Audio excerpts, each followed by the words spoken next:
Minnesota, we respect our neighbors and their personal choices that they make. Even if we wouldn't make the same choice for ourselves, there's a golden rule. Mind your own damn business. A lot of people like that rule. That's Governor Tim Walz talking about reproductive rights and other issues in his first big speech as running mate to Vice President Kamala Harris. Her choice is getting applause from the political center, including independent Senator Joe Manchin, and from the left by Congresswoman Alexandria Ocasio-Cortez. She joins us now only on CBS Mornings, and we're glad to have you here. Of course. Thanks for having me. Thank you so much for joining us. Let's talk about the rave reviews that Governor Walz seems to be getting from all spectrums of your party. You've got Nancy Pelosi on one side, Joe Manchin. We have the progressives on the left.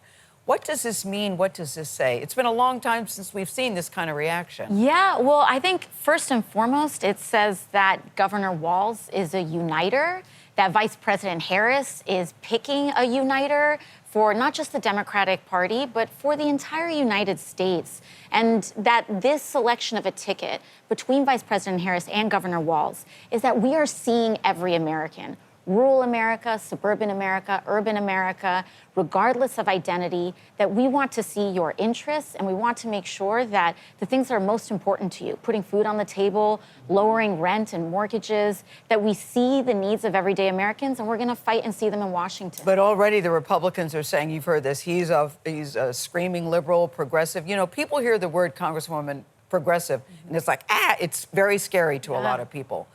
What does it mean to you, without talking points, in a sentence, what it means to you?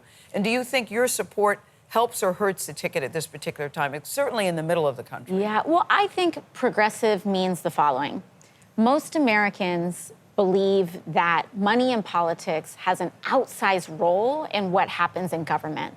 And to me, being a progressive means putting the needs of working families ahead of the needs of profit and of special interests and corporations. And so that translates into what we see in Governor Walz and the priorities of Vice President Harris, like expanding health care, universal school lunches, things that we care about when we're packing lunch in the morning and picking up our kids at home.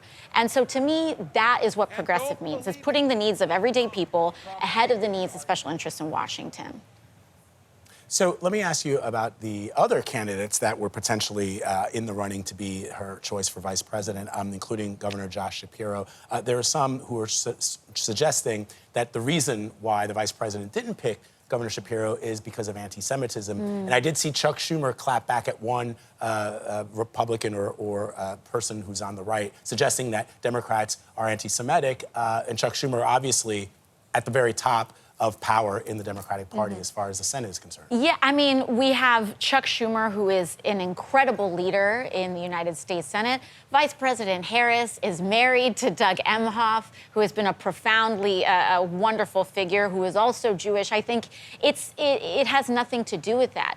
Vice President Harris had a very challenging, she had a challenge before in that we have so much talent in the Democratic Party, from Governor Shapiro to Governor Walz to many other people that she had to consider.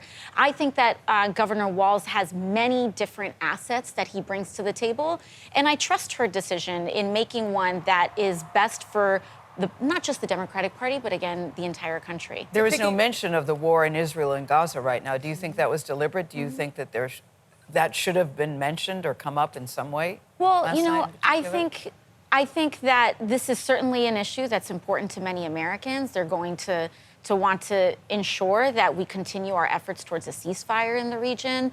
And I'm sure that this discussion will come up certainly between now and November. But we also have a wide scope of issues as well that she has to address. And I think we saw a lot of that addressed last night, including when Governor Walz was addressing issues like IVF and choice, as well as many other issues that are at the top of people's minds right now. I want to turn to Representative Cori Bush, who's part of that progressive wing known as the Squad. She lost her race yesterday, and so did Jamal Bowman here in New York. And both of them talked openly about their dissatisfaction with the war in Israel and Gaza against Hamas. What do you think that says about the Squad and sort of the state of where you all are? Because you had so much support a few years ago. And sort of as Gayle pointed out, there's this question about where that party stands, which seemed to have a lot of influence and power early on in the Biden administration?